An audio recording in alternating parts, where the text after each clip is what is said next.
November 1st, 1943, 01:53 hours. Lieutenant Emmett Calloway stood on the bridge of USS Bory, watching a green blip crawl across the radar screen, 8,000 yards north, moving slow through 15-foot seas in complete darkness. 30 years old, 6 months as destroyer captain, 0 U-boat kills. The North Atlantic in November was brutal. 44-degree water, winds gusting to 40 knots, visibility near zero. The kind of conditions that made depth charge attacks difficult and surface gunnery nearly impossible. But that blip on the radar screen represented something Emmett Calloway had been chasing for 3 months. A chance, maybe his last chance. He gripped the bridge rail, knuckles white against the cold steel. The metal was slick with spray. Everything was slick. Everything was cold. Everything had been cold since he'd taken command of this aging tin can back in May.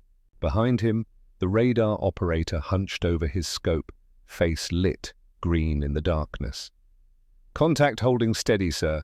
6 knots. Course 020. 6 knots. Slow. Either a damaged submarine trying to escape or a healthy one running on the surface to charge batteries. Either way, it was vulnerable.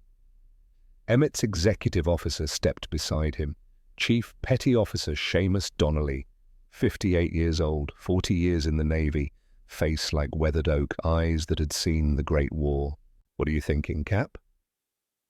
Emmett didn't answer immediately.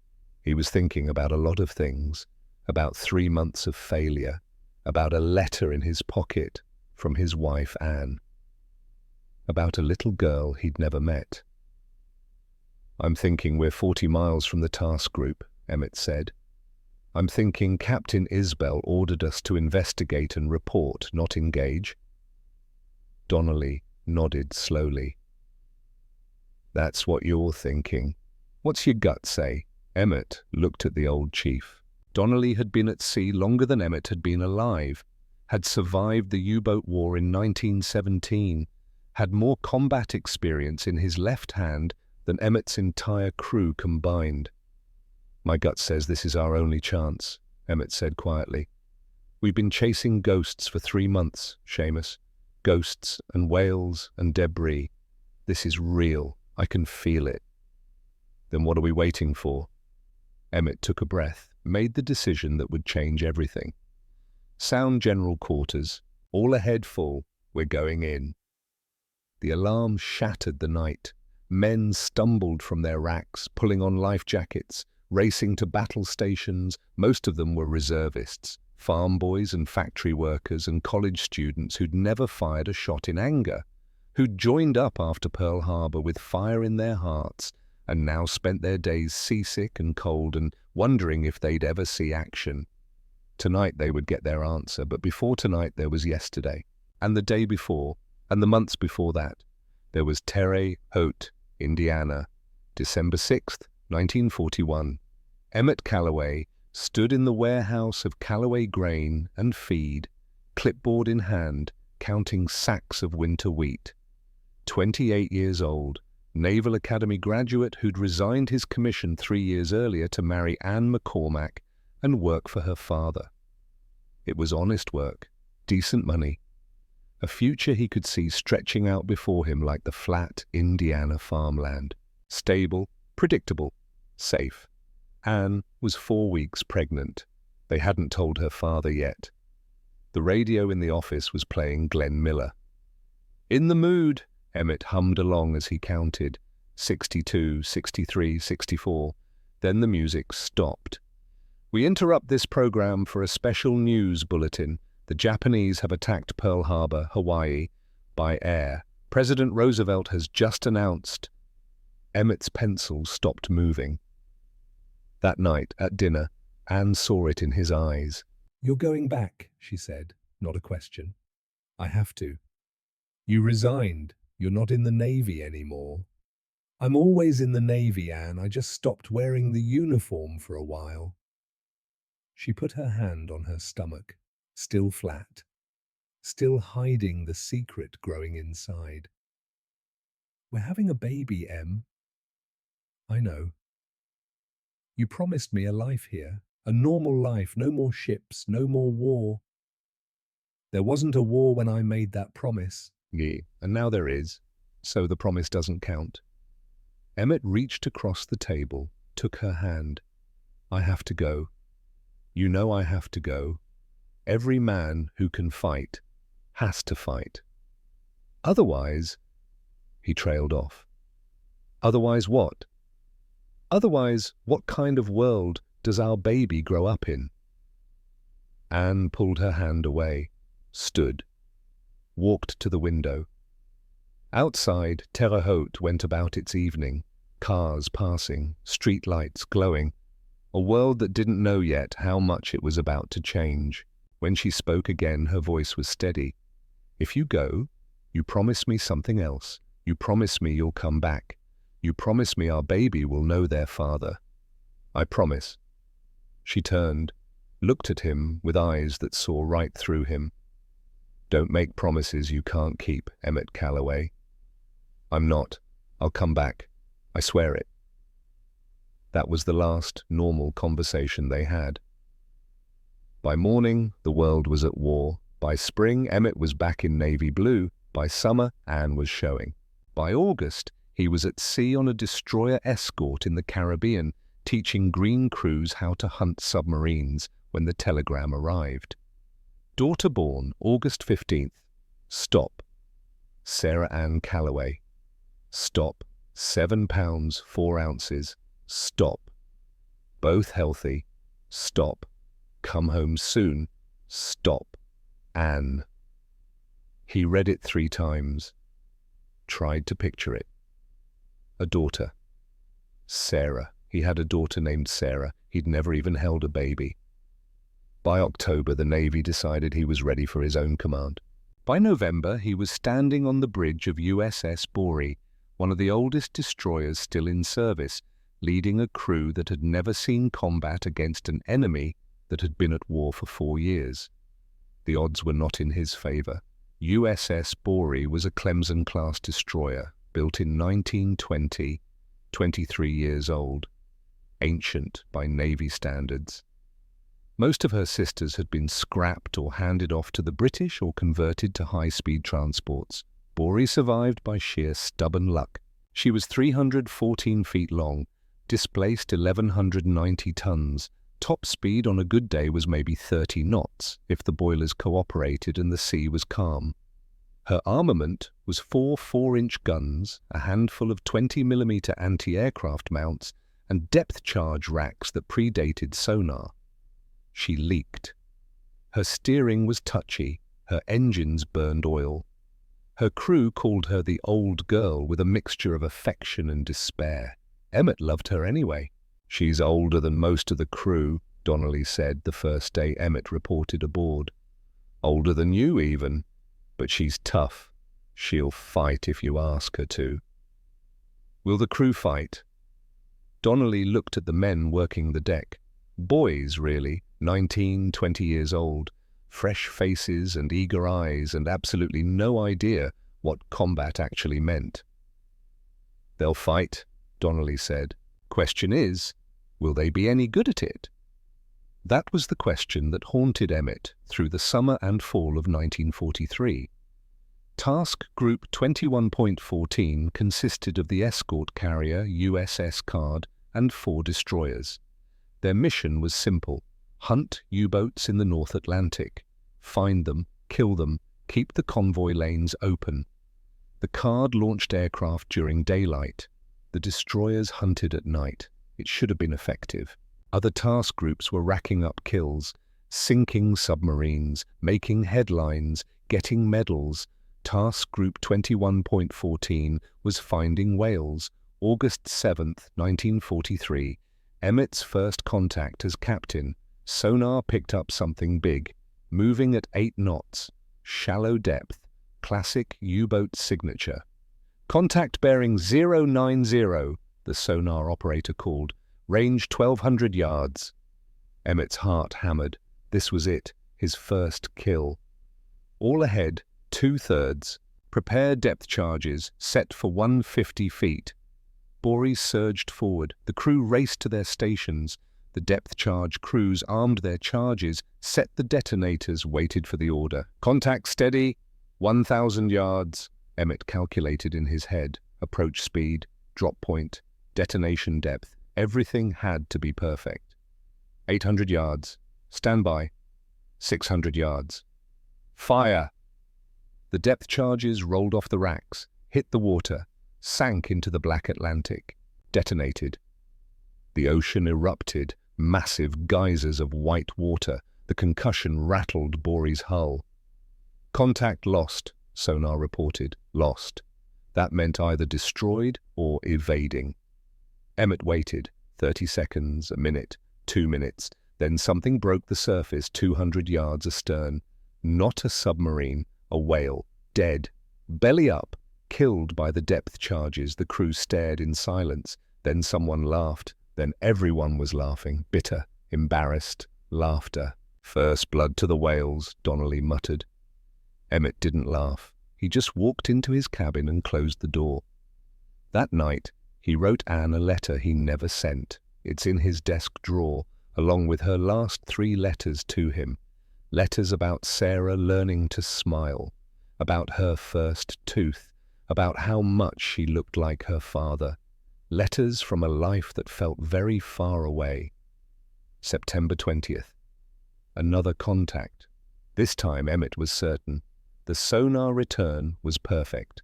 Metallic, moving, definitely man-made. They prosecuted for an hour, dropped 8 depth charges, saw oil slicks on the surface. "We got him," the exec said. "That's a kill, sir." But no wreckage surfaced, no bodies, no debris. And when the sun came up, they found the oil slicks were coming from a 50-gallon drum floating half-submerged, probably lost off a merchant ship weeks earlier. Captain Isbell on the card sent a terse message.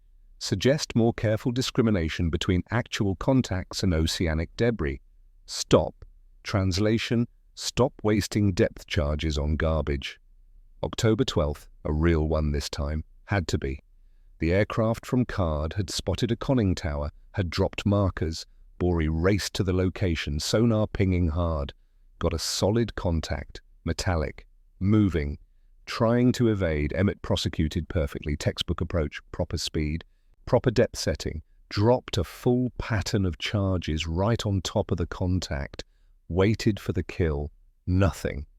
The submarine, if that's what it was, had dived deep and slipped away into a thermal layer that confused the sonar. By the time Bori relocated the contact, it was gone, disappeared into the vast Atlantic like it had never existed. 3 months, 3 chances, 3 failures. The crew's morale sank. The other destroyers in the task group started getting kills. Barry got 1. Goff got 2. Only Bori came up empty.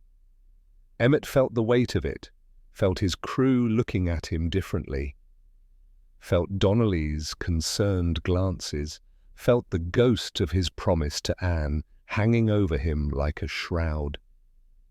"You promised me you'd come back." But what good was coming back if he failed at everything he tried? October 31st, 1943. Emmett sat in his cabin, a letter from Anne open on his desk. "Dearest M, stop. Sarah took her first steps yesterday. Stop. 15 months old and already running. Stop. She points at your photo and says, 'Dada, stop. When are you coming home? Stop. We miss you. Stop.' Love, Anne." Beside the letter, Emmett had started writing a response. The words came hard. "Dear Anne, I don't know if I'm cut out for this. 3 months and I haven't accomplished anything. Maybe they need a real captain. Maybe I should—" He never finished it. A knock on the door. Donnelly entered, without waiting for permission. That was Donnelly's way. 40 years in the Navy earned you certain privileges. "You thinking about quitting?" Emmett looked up. "How'd you—" "I've known 100 officers, Captain. I can read the signs. You've got that look. The one that says, maybe I made a mistake. Maybe I should resign and go back to counting grain sacks in Indiana." I have a daughter I've never met, Seamus, a wife I'm not protecting, and I can't even sink one damn U-boat. Man. Donnelly pulled a chair over, sat down heavy, lit a cigarette, even though smoking wasn't allowed in officer country. Emmett didn't stop him. You know what I did before the Great War? Donnelly asked. No. I was a teacher. High school mathematics. Boston. Had a nice classroom, nice students, nice safe job. Then the war came and I enlisted. Stupidest thing I ever did. Why stupid? Because I was terrible at it. First 6 months I was seasick every day. Couldn't tie a proper knot. Couldn't shoot straight. My chief petty officer told me I was the worst sailor he'd ever seen. Said I should go back to my chalkboard before I got someone killed. What changed? Nothing changed. I stayed terrible, but I kept showing up, kept trying, and you know what? Eventually, terrible becomes adequate, adequate becomes competent, competent becomes good, but only if you don't quit. Emmett looked at the unfinished letter. What if I'm not just terrible? What if I'm wrong for this? You're wrong for this, Donnelly said flatly. You're 30 years old. You spent the last 3 years selling grain. You got zero combat experience. You're leading a crew of farm boys on a ship, older than dirt, against the most experienced submarine force in the world. Of course you're wrong for this. Everyone's wrong for this. That's war, Cap. Nobody's ready. Nobody's qualified. You just do it anyway. And if I fail? Then you fail. But you don't quit. Quitting is the only real failure. Everything else is just learning. Donnelly stood, walked to the door, paused. You'll get your chance, Cap. I know it, and when it comes, you won't quit. Because quitters don't leave wives and babies behind. Quitters don't cross an ocean to fight. You're here because you're not a quitter. Remember that. He left. Emmett sat alone with the letter. After a long moment, he picked up his pen, crossed out everything he'd written, started over. Dear Anne, I miss you and Sarah more than words can say. I'm sorry I haven't been there. I'm sorry I'm missing her first steps and her first words. But I'm doing what I have to do, and I promise you, I will come home. I will keep that promise.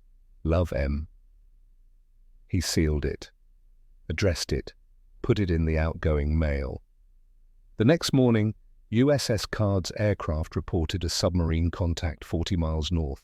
Captain Isbell's orders were clear. Bori, detach and investigate. Stop, report. Contact, stop. Do not engage without support. Stop. Emmett read the message twice, looked at Donnelly. What are you thinking, Cap?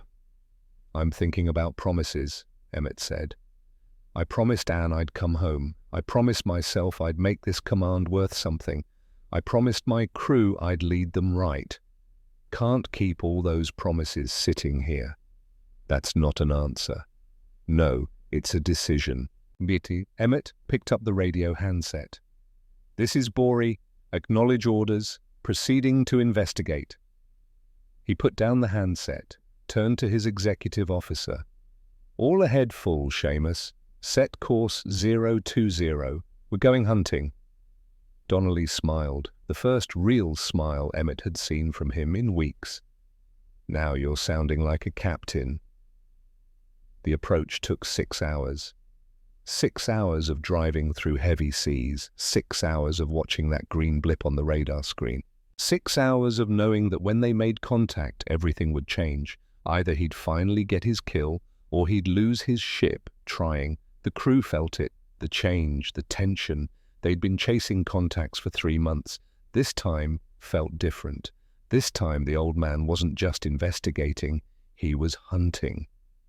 At 0100 hours, Emmett addressed the crew over the loudspeaker. This is the captain. We have a solid contact 8,000 yards north. We're going in alone. I know we've had bad luck. I know we've chased ghosts. But this is real. This is what we've been training for. This is why we're here. So I need every man at his station, every man doing his job. And when we make contact, I need you to fight like hell. That's all. Carry on. The ship went quiet. Just the sound of the engines, the rush of water along the hull, the wind howling through the rigging. At 01:53 hours, the radar contact was dead ahead, 6,000 yards and closing. "Sonar contact," the operator called. "Bearing 005, range 4,000 yards, moving slow, sounds like diesel engines. Surface contact, sir." Emmett's breath caught. A submarine, running on the surface, charging batteries, vulnerable. All ahead, 2/3. Load, depth charges, standby guns. The range closed. 4,000 yards. 3,000. 2,000. Then the sonar operator frowned. "Contact lost, sir. Range 2,800 yards. Too close for radar. Too far for sonar." Emmett made his choice. Searchlight. The massive beam snapped on, cut through the darkness like a sword. And there, caught in the brilliant white light, wallowing in 15-foot seas, was a German submarine, U-405, 400 yards away. For one frozen second, both ships stared at each other across the black water. Then, everything exploded into action. "Battle stations," Emmett shouted. All guns engage." Bory's 4-inch guns barked. The first shell screamed over the submarine's conning tower. The second hit the water 50 feet short. On the U-boat's deck, German sailors poured from the hatches, racing toward their guns. Emmett gripped the rail. This was it. The moment he'd been chasing for 3 months. The moment that would define everything. "Close the range!" he shouted. "Bring us in! All guns fire!" But as Bory surged forward, the submarine began to turn, tight circles, using its smaller radius to keep its stern toward Bory. The stern, where the torpedo tube waited. Donnelly appeared at his elbow. "She's good, Cap. German captain knows his business. Can we get a clean shot? Not while she's dancing like that." 20 minutes. For 20 agonizing minutes, the two ships circled each other, Bory's guns firing, missing, U-405 spinning, keeping that torpedo tube pointed at Bory's heart. Emmett's mind raced. He couldn't get a gun solution. Couldn't use depth charges while the sub was surfaced. Couldn't break off because the German had a firing solution on him. Stalemate. Then Donnelly spoke quietly. "There's one way, Cap." "What?" "Ram her, like the old days, before torpedoes, when ships fought with steel and guts." Emmett looked at him. "That's insane. So is fighting a submarine with a tin can from 1920. You wanted this command, Cap. Command means making the hard calls." Emmett looked at the submarine, still spinning, still tracking them with that torpedo tube, looked at his crew. Young men who'd never fired a shot in anger, who trusted him to lead them right. Looked at the letter in his pocket from Anne. The promise he'd made. Made his decision. "All ahead, flank. Come right to 015. Prepare for collision." The helmsman's eyes went wide. "Sir?" "You heard me. We're ramming. Brace for impact." Donnelly grabbed the loudspeaker. "All hands, brace for collision. Brace, brace, brace, shh. Brace!" Bory surged forward, 25 knots, bow wave climbing, heading straight for U-405's starboard quarter, the impact point that would crush the pressure hull. That would end this. The German captain saw it coming. Threw his rudder hard over, started to turn. Too late. The range closed. 200 yards. 150. Emmett gripped the rail so hard his hands went numb. 100 yards. 50. Then a wave hit, a massive swell, 15 feet high. Lifted Bory's bow up at a 30-degree angle. The destroyer rose, and came crashing down, not into U-405's side, but onto her forward deck, 1,700 tons of steel slamming down on top of the submarine like a hammer.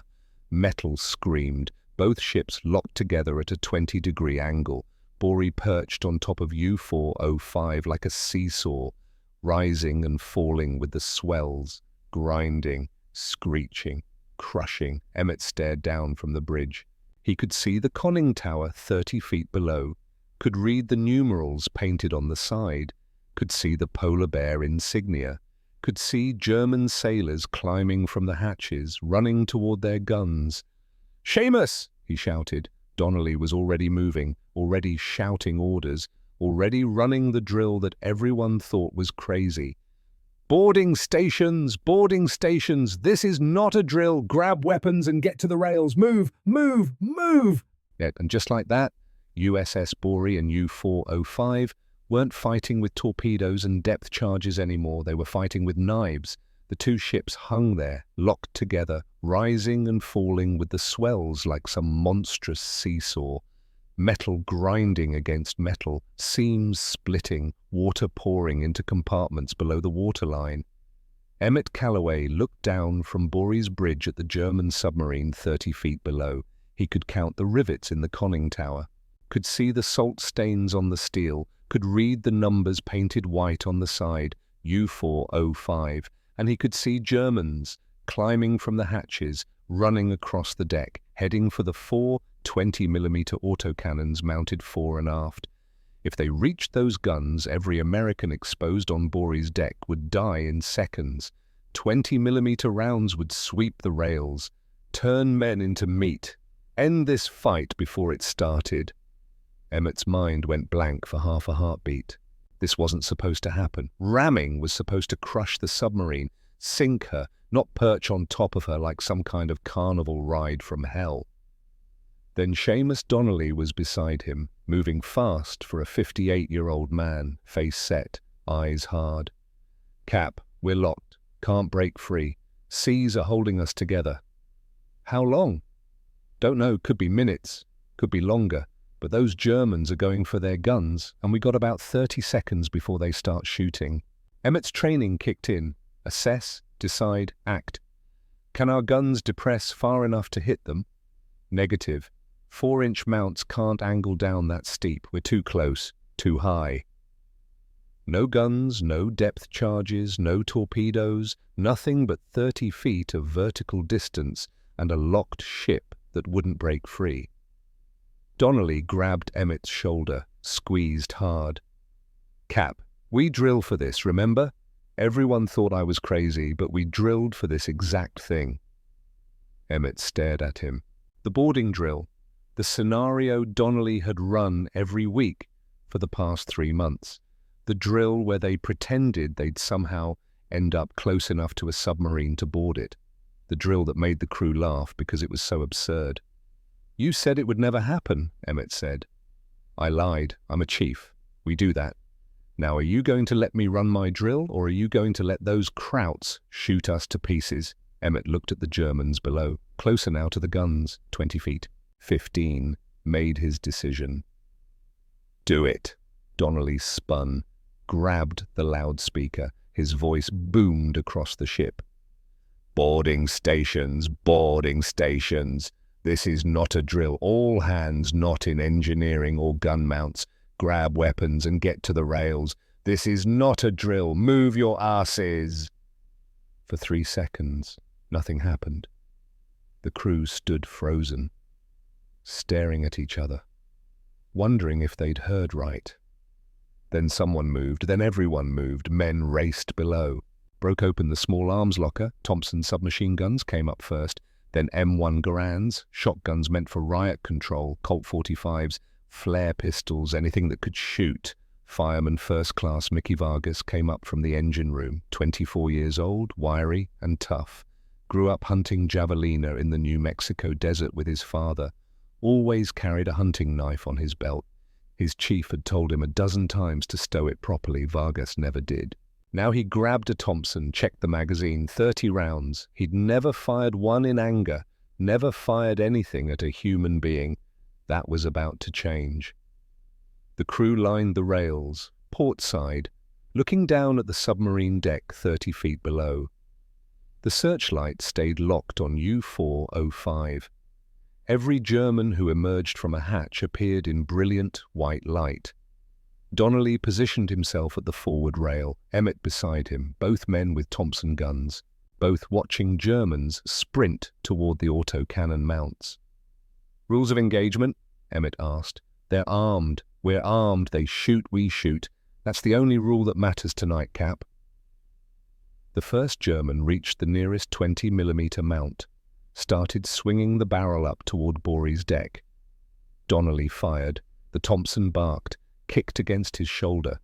Tracers cut through the darkness, found the German, knocked him sideways. He fell, didn't get up. That opened the floodgates. Every American with a gun started firing, Thompsons rattling, Garans cracking, shotguns booming. The sound was deafening, overwhelming. Muzzle flashes lit up Bory's deck like lightning. Below, Germans died. They kept coming anyway, climbing from the conning tower hatch, running across the exposed deck, trying to reach the guns. Some made it 10 feet, some made it 20. None made it to the weapons. The Americans had the high ground, had the searchlight, had surprise, had Donnelly's crazy drill fresh in their minds. The Germans had courage, had desperation, had nothing to lose. It wasn't enough. Mickey Vargas fired his Thompson in short bursts, the way his training instructor had taught him. Don't spray, aim, squeeze. The gun climbed despite his grip. Rounds went high, went wide. He adjusted, fired again, saw a German go down. Wasn't sure if it was his bullets or someone else's, didn't matter. Kept firing, his magazine ran dry. He dropped it, reached for another, found his pouches empty. "I'm out!" he shouted. No one heard him. The firing was too loud, the chaos too complete. A German sailor broke from the conning tower, young, maybe 20. Sprinting for the forward autocannon, 10 feet from the mount, 8 feet. Vargas didn't think, just moved. Dropped the Thompson. Grabbed the knife from his belt. The knife his father had given him when he turned 18. 8-inch blade, elk-horn handle, sharp enough to field dress a deer, sharp enough to kill a man. He threw. The knife tumbled through the air. 30 feet. The German was moving, running. The blade had to lead him, had to find him. It did. Buried itself in the German's stomach, just below the ribs, angled up. The German stopped running, looked down at the knife, looked up at Vargas. Their eyes met across 30 feet of darkness. Then the German fell, tumbled over the side of the submarine, disappeared into the black water. Vargas stood, frozen. The noise around him faded to nothing. He couldn't hear the guns, couldn't hear the shouting, could only see that German's face, could only see him looking at the knife, looking up, falling. His hands started shaking. Someone grabbed his shoulder, shoved a Thompson into his hands. Fresh magazine. "Keep firing!" Vargas raised the gun, pointed it down, pulled the trigger, didn't aim, just fired, trying to make the shaking stop, trying to forget the German's face. It didn't work. Chief Petty Officer Seamus Donnelly stood at the forward 4-inch gun mount. The barrel pointed uselessly at the sky. Couldn't depress low enough to hit the submarine. Useless. But the mount still had ammunition. The crew had been loading when the collision happened. Empty shell casings littered the deck. 4-inch brass, each one weighing several pounds. Solid metal. Donnelly grabbed one, still warm from firing. Below, a German sailor made it to within 5 feet of an autocannon, reaching for the grips, about to swing the weapon up toward Bory. Donnelly threw the shell casing like a club. 4 pounds of brass tumbling end over end, 30 feet down, caught the German square in the chest, knocked him backward. He stumbled, fell over the side, gone. Donnelly grabbed another casing, waited. Another German made a run for the same gun. Donnelly threw again, missed. The casing clanged off the deck plating. The German kept running. Someone else's bullets found him. He went down 5 feet from the gun. "Keep them away from those cannons!" Donnelly roared. "Don't let them get set!" The crew understood. Poured fire down on the submarine, made the deck a killing ground, made it impossible to cross, made it suicide to try. The Germans tried anyway. One sailor made it to a gun mount, got his hands on the grips, started to traverse the barrel. 20 Americans fired at once. The German's body jerked, danced, fell, but not before he got off 3 bursts. 20-millimeter rounds punched through Bory's thin hull plating. Below the waterline, straight through, water began flooding into a forward compartment. More damage, more flooding. The old girl was being torn apart by the submarine she was trying to kill. The Germans fought from inside the hatches now, firing small arms up at the Americans, sporadic, desperate. Most shots went wild. A few found steel, one found flesh. Seaman Second Class Johnny Peterson took a round through the shoulder, spun, fell, lay on the deck screaming. 2 men dragged him to cover, applied pressure. The blood kept coming. "Corpsman!" someone shouted, but the corpsman was in the engine room, trying to control the flooding, trying to keep the ship alive. Peterson would have to wait. The firing continued. Germans in the hatches, Americans on the rails. Neither side able to gain advantage. Neither side willing to quit. The ships rose on a swell. 30 feet, dropped into a trough. Metal screamed. Bory's hull plating buckled. Seams opened wider. They couldn't stay locked like this forever. Something would give. Either the ships would separate or Bory would break apart. Either way, this couldn't last. But it did last. 5 minutes, 7, 10 minutes of a kind of naval warfare that hadn't been seen in a century. No torpedoes, no depth charges, just 2 crews fighting face to face in the darkness with whatever weapons they could find. Then a German sailor climbed from the conning tower hatch with a flare pistol, aimed up at Bory's deck, fired. The phosphorus flare hit an American sailor square in the chest. Seaman Rodriguez, 22 years old, from San Antonio, wrote letters to his mother every week. The flare burned through his peacoat, through his shirt, through his skin. Phosphorus burned at 5,000 degrees, didn't stop burning, couldn't be put out. Rodriguez screamed, fell, rolled on the deck. The phosphorus kept burning.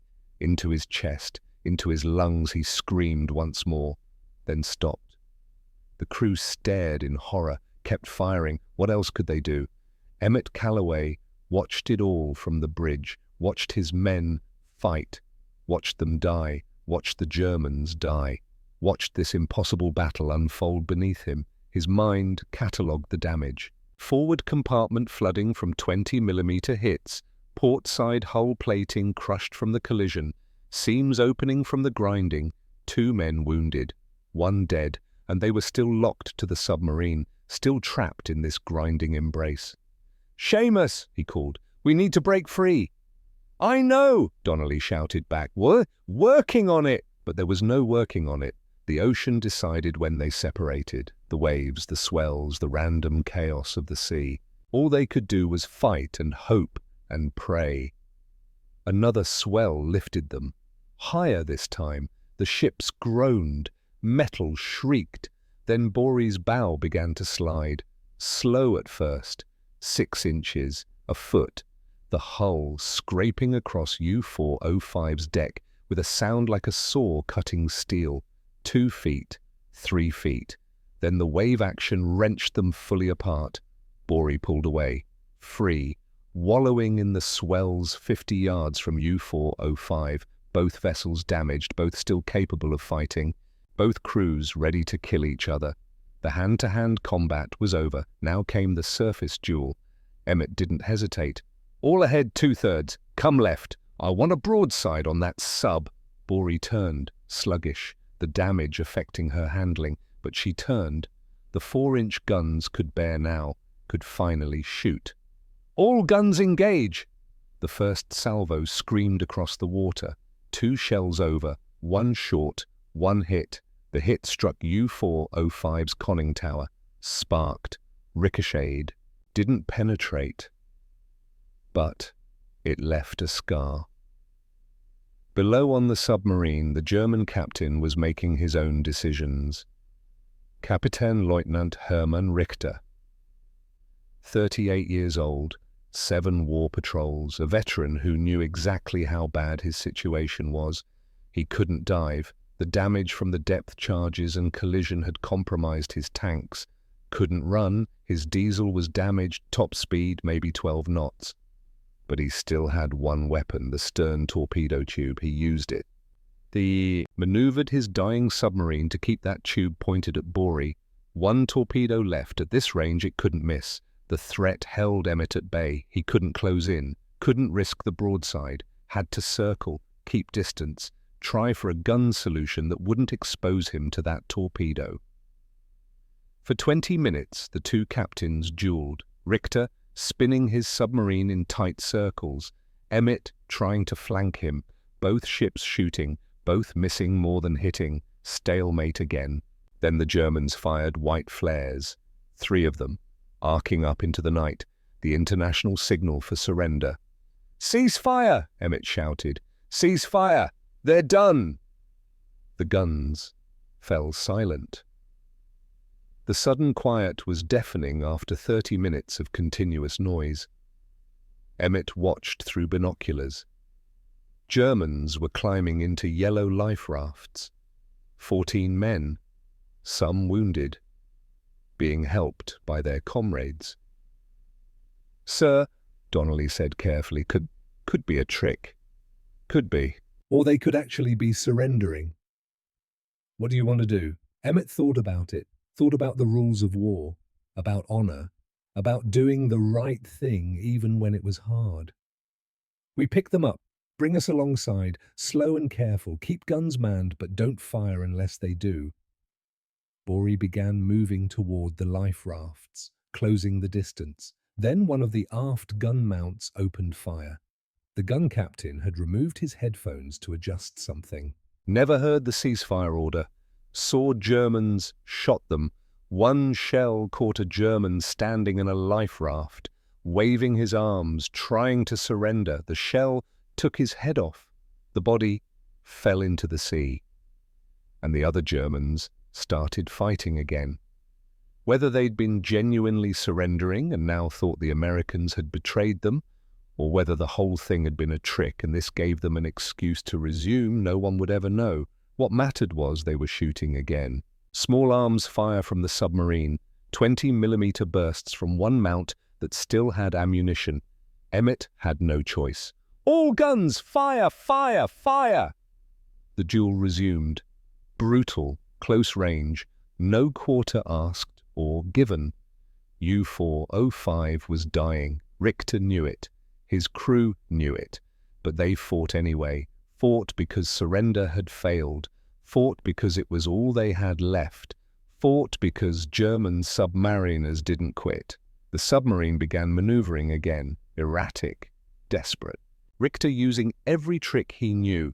He tried to ram Bori, tried to turn the tables, use his submarine as a weapon. Emmett saw it coming, threw his rudder hard left, backed the port engine. The stern kicked toward the submarine, perfect position. "Fire depth charges, starboard projectors, shallow setting." 3 depth charges launched from the K-gun projectors, arced through the air, splashed into the water directly alongside U-405's conning tower, detonated at 30 feet. The ocean erupted, white water geysers, the concussion rattled both ships. U-405 stopped dead, her stern 6 feet from Bori's starboard side. Richter was beaten, he knew it, but he had 1 card left. The stern torpedo tube was still loaded, still operational. At 6 feet range, it couldn't miss. 1 torpedo, both ships, die. In the conning tower, Richter's hand hovered over the firing button. He thought about his crew, 49 men who'd followed him for 7 patrols, who trusted him, who deserved better than drowning in the cold Atlantic. He thought about his orders: sink enemy shipping, fight until unable to fight. He thought about his wife back in Hamburg, his daughter who'd be 9 in February. His hand moved toward the button, then moved away. He couldn't do it. Couldn't murder his own crew just to take one American destroyer with him. The war was lost anyway. Everyone knew it. This was just delaying the inevitable.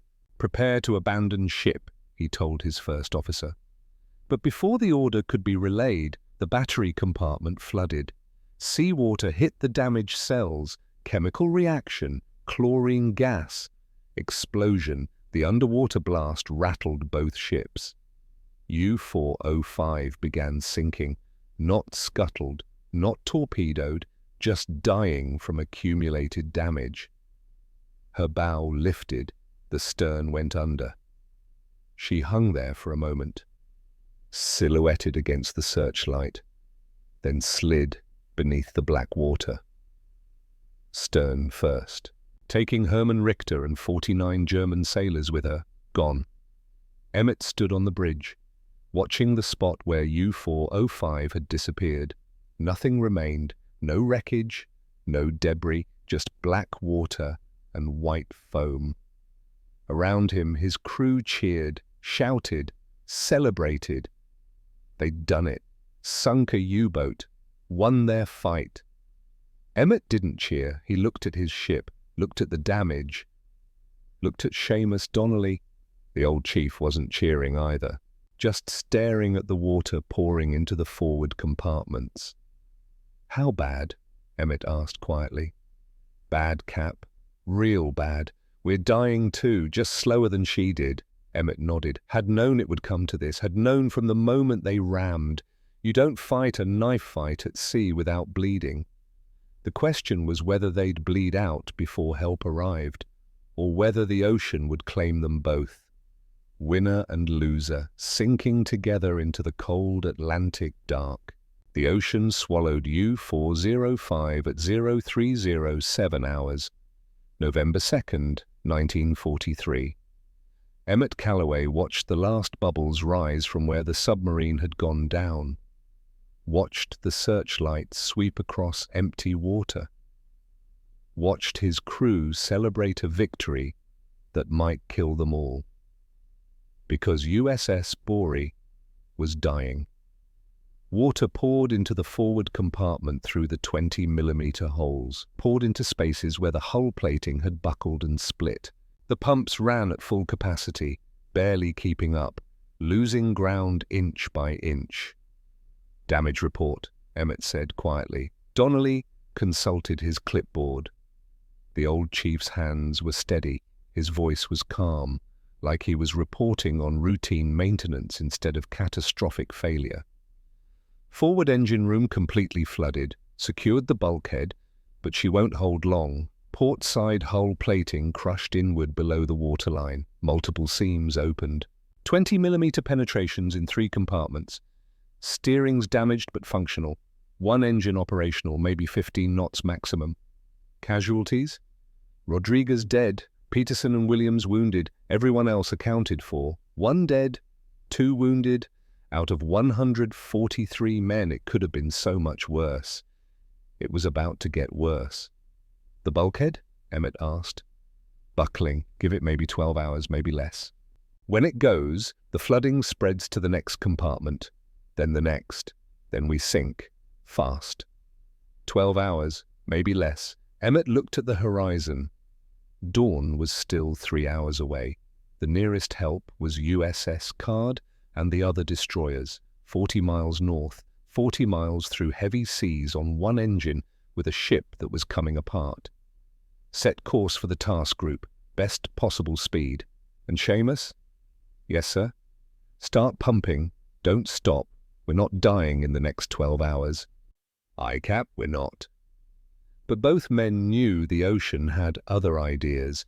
The seas were building. What had been 15-foot swells during the battle grew to 20 feet. then 25, then 30. The wind increased, 40 knots, 50. Visibility dropped to near zero in the darkness and blowing spray. Bori wallowed in the troughs, climbed each wave sluggishly. The destroyer had always been tender, top-heavy. Now with flooding forward she was worse, rolling 30 degrees with every swell. The list to port increasing.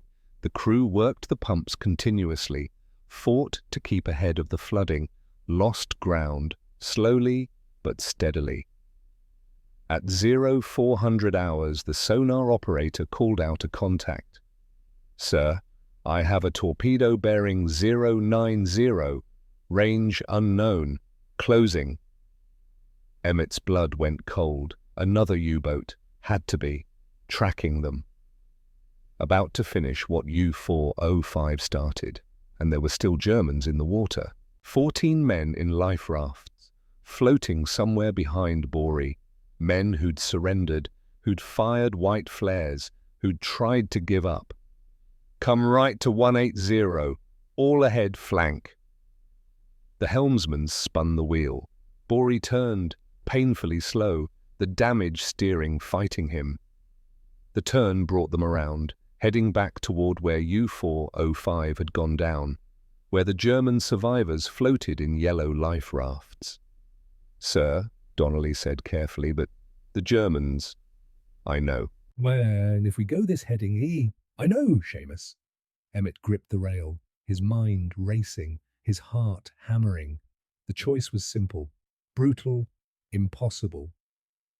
Stay on this heading, dodge the torpedo, run over the life rafts, kill 14 men who'd surrendered, or turn away, pick up the survivors, take the torpedo, kill 143 Americans.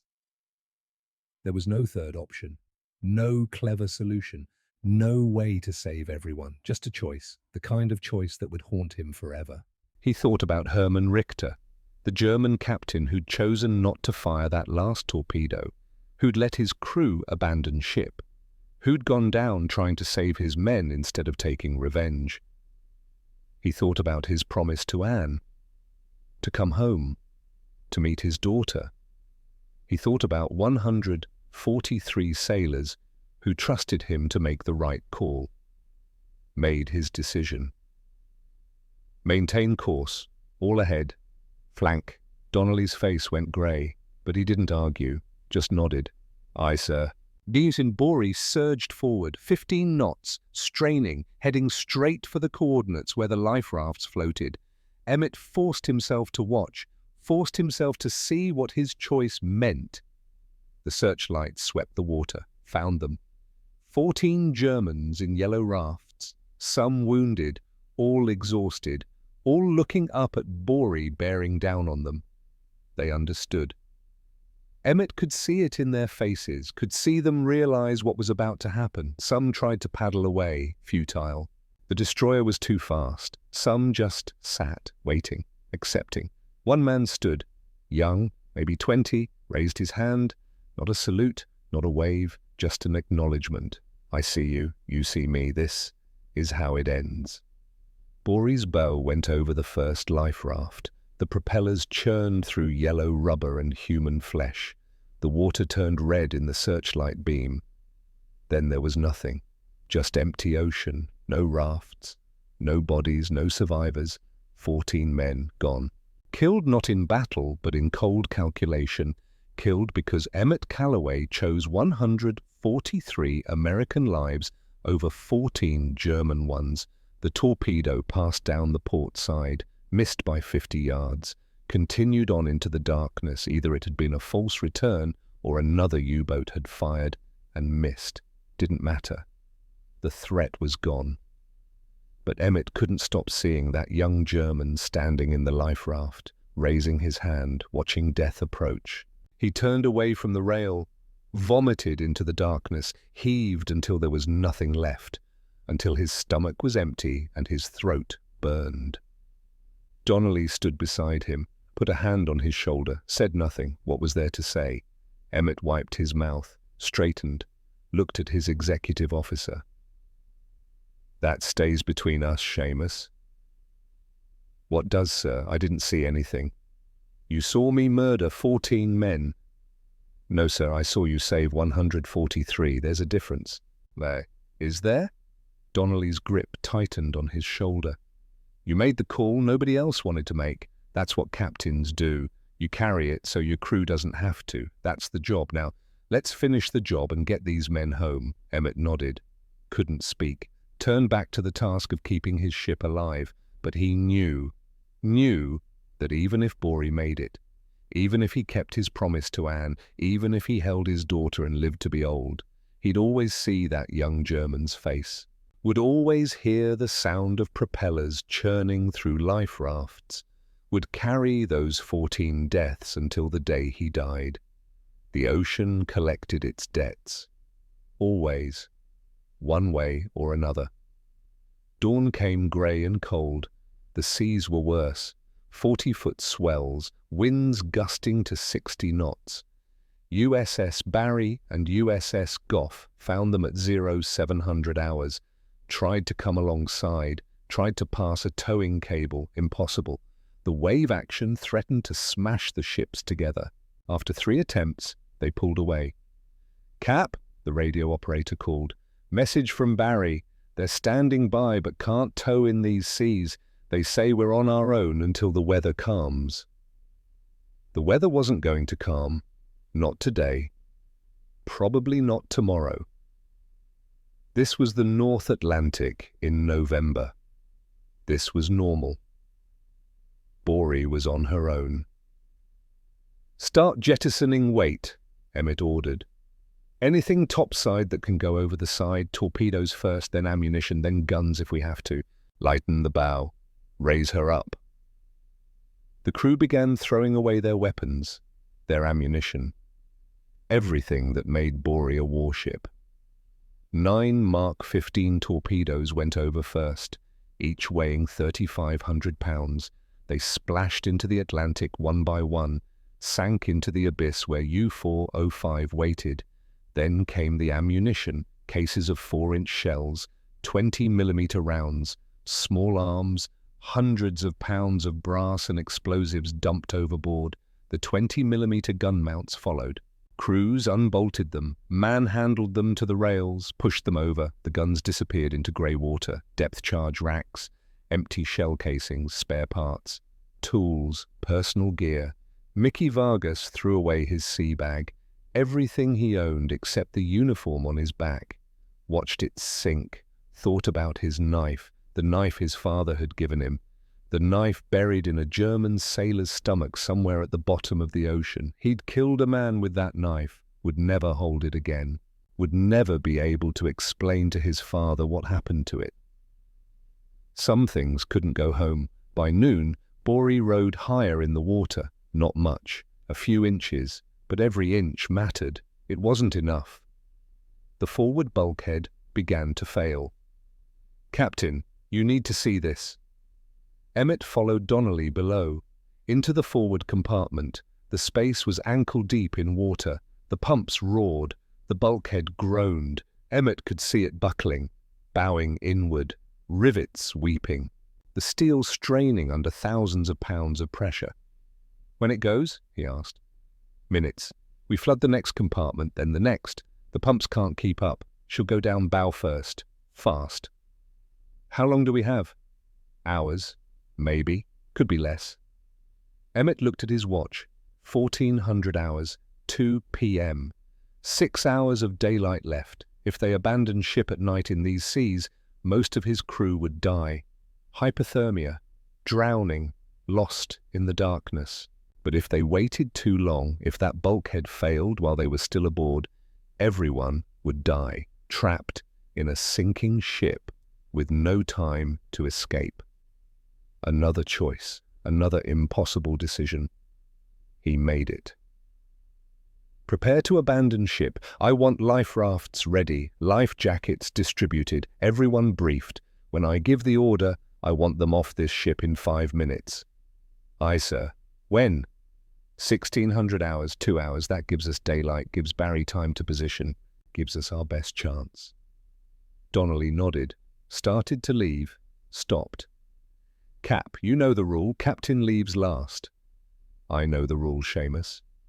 Just making sure because I'm leaving last, right after you, so don't get any heroic ideas about going down with your ship. These men need you alive. Your daughter needs you alive, understand? Emmett looked at the old chief. 58 years old. Should have retired years ago. Stayed because boys needed someone who knew war. Seamus, you've got a family too. Had a family. Wife died in 38. Kids are grown. Navy's my family now. These boys are my family. I'll see them off this ship. Then I'll see you off. Then I'll leave. That's the order. You got a problem with that? Emmett knew better than to argue with a chief petty officer. No, Seamus. No problem. Good. Now let's get ready to swim. At 1500 hours, Emmett addressed the crew over the loudspeaker for the last time. This is the captain. In 1 hour, we're abandoning ship. I know this isn't how we wanted this to end. I know we just won our first fight. But the old girl is dying, and she's taking us with her, if we stay. So, we're leaving. We're getting into life rafts and life jackets, and we're going into the water, and USS Barry is going to pick us up. All of us.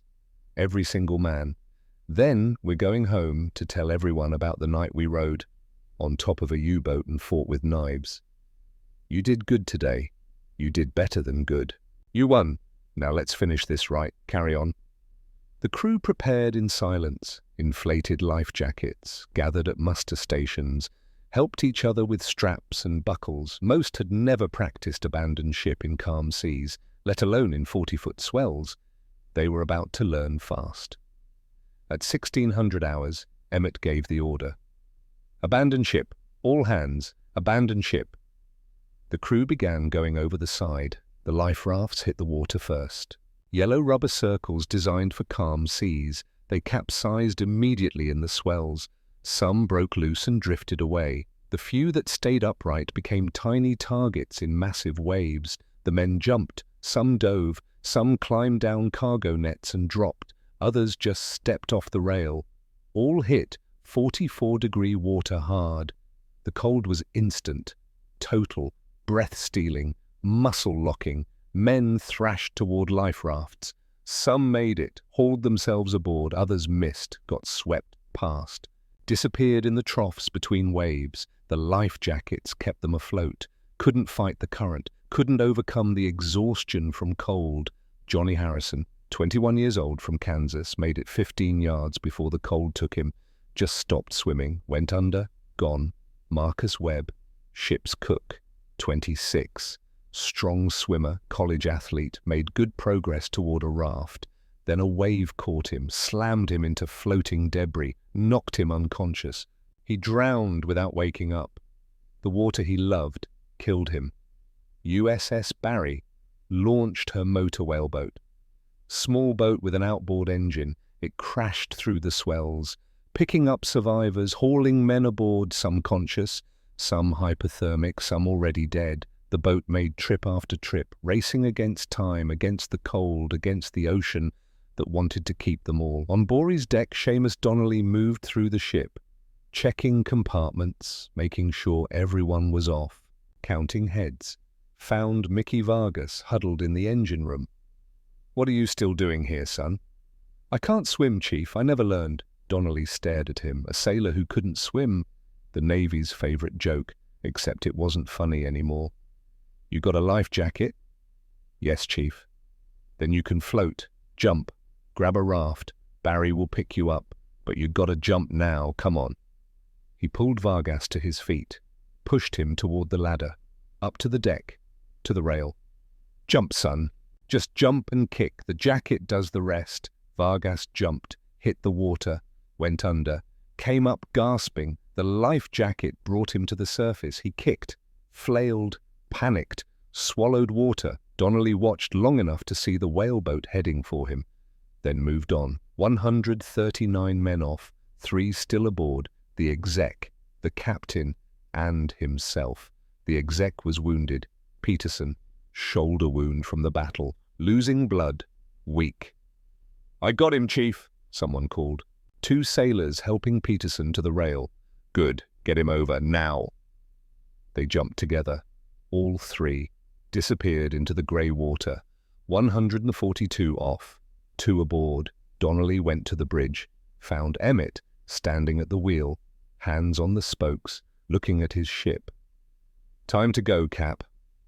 I'm the last off. No, sir, we're the last off. Together, that's how this works. Emmett looked at the old chief, smiled slightly. Pulling rank on me, Seamus? Damn right I am. I got seniority in age, if not in grade. Now stop being sentimental and let's swim before this bucket takes us down. They walked to the rail together, looked down at the water, the chaos, the life rafts, the whaleboat racing back and forth. You ready? Donnelly asked. No. Me neither. Let's go anyway. They jumped. Hit the water side by side. The cold hit like a hammer. Emmett gasped, went under. The life jacket brought him back. He kicked, looked around for Donnelly, saw him 10 feet away, swimming toward a life raft. Seamus, this way! Donnelly waved, changed direction, swam toward Emmett. Strong strokes, the old chief could still swim. 40 years in the Navy taught you that. They reached a raft together, hauled themselves aboard, collapsed, breathing hard, shivering. Around them, other men in other rafts, some full, some half empty, some capsized. The ocean a chaos of yellow rubber and blue uniforms and white foam. Emmett counted rafts, counted heads, tried to account for everyone, couldn't. The swells were too high, the visibility too poor. He'd know the final count when Barry picked them up, if Barry picked them up. Donnelly sat beside him in the raft, breathing hard, looking back at Bory. The old girl floated empty, abandoned, dying, but not dead yet. Stubborn to the end. She was a good ship, Donnelly said. Best I ever had. Only one you ever had, Cap. Still the best. They sat in silence, watching, waiting for rescue. Then Donnelly spoke quietly. Cap, I need to tell you something. What? I'm proud of you, what you did today. The ramming, the fighting, the choices, all of it. You're a good captain, better than you think. These men would follow you anywhere. Seamus, let me finish. Your daughter, Sarah, she's going to be proud too, when she's old enough to understand. She's going to know her father did his duty, did it right, did it well. You tell her that. You tell her the old chief said so. Emmett looked at him. Something in Donnelly's voice, something final. You'll tell her yourself. When we get home, you'll come to Terre Haute and meet her and... Donnelly shook his head, smiled. No, Cap, I don't think I will. Then he slipped over the side of the raft, into the water. Started swimming. Not toward another raft, not toward the whaleboat, just swimming, away from Emmett, out into the open ocean. Seamus, what are you doing? Donnelly turned back, treaded water, 20 yards away now. Making sure there's room in the rafts for the young ones, Cap. Making sure you don't get any ideas about being a hero. You're going home. You're meeting your daughter. That's an order. Seamus, swim back, that's an order. I don't take orders from you, Cap. I'm a chief. We do what we want. He smiled, waved. Tell Sarah her old man served with the best sailors in the Navy. Tell her to be proud. Then he turned away, swam a few more strokes, stopped, floated for a moment, slipped under, didn't come back up. Emmett screamed, tried to paddle the raft toward him. The waves pushed him back, pushed him away. Seamus, no! Come back, Seamus! But the ocean kept him, took him, added him to its collection. 60 years old, 40 years in the Navy, survived the Great War, survived 7 patrols hunting U-boats, died saving room in a life raft for younger men, died making sure his captain got home. The whaleboat found Emmett 10 minutes later, pulled him aboard. He was still screaming Donnelly's name. They searched for another hour, found 3 more men, all dead from hypothermia, floating in life jackets. Didn't find Seamus Donnelly. At 1800 hours, as the sun set, USS Barry stopped searching. 116 men rescued, 27 lost, including the best Chief Petty Officer Emmett Callaway would ever know. November 2nd, 0800 hours. USS Bory still floated, refused to sink. Stubborn to the last, Captain Isbell made the decision. She couldn't be saved, couldn't be towed, had to be destroyed before the Germans found her. Salvaged equipment, intelligence documents, code books. USS Barry would put her down. Emmett watched from Barry's deck, wrapped in blankets, surrounded by survivors, all watching their ship die. Barry's 4-inch guns opened fire at 1,200 yards. The first shell hit midships, the second forward, the third aft, one shell after another, opening holes, letting in the sea. Bory shuddered with each impact, rolled, listed harder to port. 20 minutes, 40 shells, the bow went under, then the forward section, water pouring into spaces that had stayed dry during the battle, spaces that survived 23 years at sea. The stern rose, the propellers lifted clear. The old girl hung there, bow down, stern up, one last moment in the sun. Then she slid beneath the waves. Stern first, going down in the same waters that took U-405. 2 warships, different nations, different flags, different crews, both resting on the same piece of ocean floor, 49 degrees north, 31 degrees west, 3 miles deep, forever. The crew of USS Barry stood silent, watching a sister ship die. Emmett watched his command disappear. The ship he'd captained for 6 months. The ship that gave him his first kill. His only kill. The ship that cost him 27 men. He saluted until she was gone. Until there was nothing but grey water and white foam. Then he walked below, found his cabin, sat on the bunk, put his face in his hands, and wept. Epilogue. Terre Haute, Indiana. November the 20th, 1943. Anne Callaway heard the knock on the door, knew what it meant, had been dreading it for 3 weeks. Opened it anyway. Found her husband standing there, thin, haunted, wearing dress blues and the kind of expression that said he'd seen things he could never unsee. Sarah was in Anne's arms, 16 months old, red hair like her mother, blue eyes like her father. She looked at the strange man in the doorway with curiosity, no recognition. Emmett looked at his daughter, the daughter he'd promised to come home to, started crying. Anne stepped forward, wrapped her free arm around him, held him while he sobbed.